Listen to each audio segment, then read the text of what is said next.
सुबह की प्रार्थना, मॉर्निंग प्रेयर। हे सर्वशक्तिमान और दयालु परमेश्वर, मैं इस सुंदर सुबह के लिए आपका धन्यवाद करता हूँ। आपने मुझे एक नया दिन और जीवन की नई सांसें प्रदान की हैं, इसके लिए मैं आपका आभारी हूँ।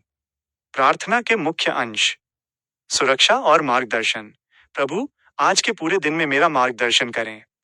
मेरे विचारों, शब्दों और कार्यों को अपनी इच्छा के अनुसार चलाएं।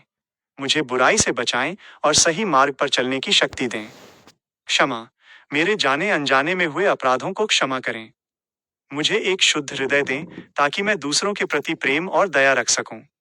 आशीष, मेरे परिवार, मित्रों और सभी प्रियजनों पर अपनी आशीष बनाए रखें। हमारे घर में आपकी शांति और आनंद बना रहे। समर्पण, मैं आज का ये दिन पूरी तरह से आपके हाथों में सौंपता हूँ। मेरी मेहनत सफल हो और मेरे जीवन से आपके नाम की महिमा हो। ये प्रार्थना मैं अपने उद्धारकर्ता प्रभु यीशु मसीह के पवित्र नाम में मांगता हूँ। आमीन। बाइबल की एक आयत आपके दिन के लिए। ये वो दिन है जो यहोवा ने बनाया है, हम इसमें मगन और आनंदित हों।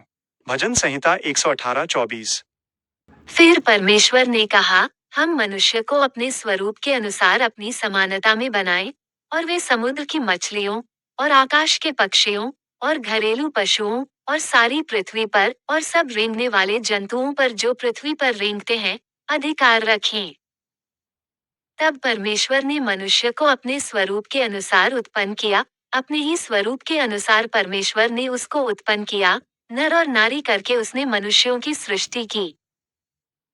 और परमेश्वर ने उनको आशीष दी, और उनसे कहा, फूलो फलो, और पृथ्वी में भर जाओ, और उसको अपने वश में कर लो, और समुद्र की मछलियों, तथा आकाश के पक्षियों, और पृथ्वी पर रेंगने वाले सब जंतुओं पर अधिकार रखो।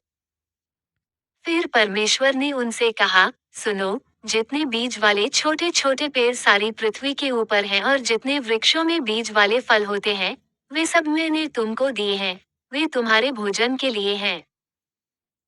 और जितने पृथ्वी के पशु, और आकाश के पक्षी, और पृथ्वी पर रेंगने वाले जंतु हैं, जिनमें जीवन के प्राण हैं, उन सब के खाने के लिए मैंने सब हरे हरे छोटे पेड़ दिए हैं, और वैसा ही हो गया।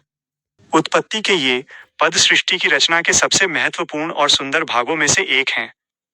यहाँ परमेश्वर द्वारा दुनिया को व्यवस्थित करने और मनुष्य को एक विशेष स्थान देने का वर्णन मिलता है। इन आयतों के कुछ मुख्य बिंदु यहाँ दिए गए हैं। 1. परमेश्वर की कारीगरी और संतुष्टि। आयत 25 में हम देखते हैं कि परमेश्वर ने हर प्रकार के जीवों को बनाया और उन्हें अच्छा पाया। यह दर्शाता है कि सृष्टि में विविधता और प्रकृति का हर जीव परमेश्वर की योजना का हिस्सा है। 2. मनुष्य का स्वरूप, इमागो डेई।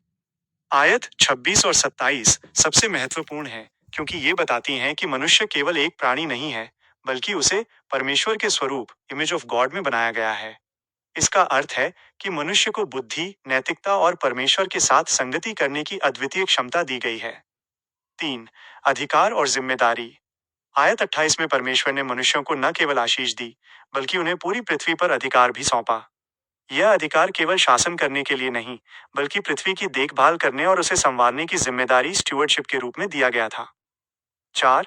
भोजन की व्यवस्था।